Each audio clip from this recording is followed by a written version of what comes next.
Wait a second. Did Samsung just made an iPhone? What are you saying? Right before Apple show off the new iPhone 17, Samsung leaks the new S26 lineup, and what are we seeing? It looks more like an iPhone than a Galaxy. What's up guys? Today we're looking into the new Samsung Galaxy S26 lineup. The Ultra, the Pro, and the Edge. And here's the thing.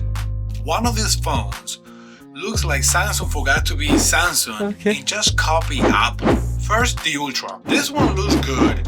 Round the corners, neat camera layout, it still has its S Pen, it feels like a Galaxy, strong, different, classy, so no problems here.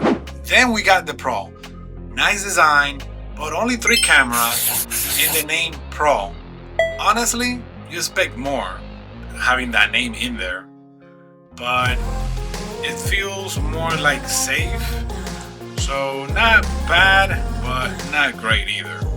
Now here is when things get wild, the Edge, because let's be real, it doesn't look like a Samsung, it looks like an iPhone.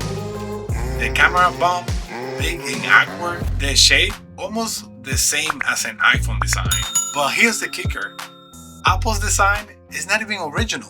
They also copy another phone brand.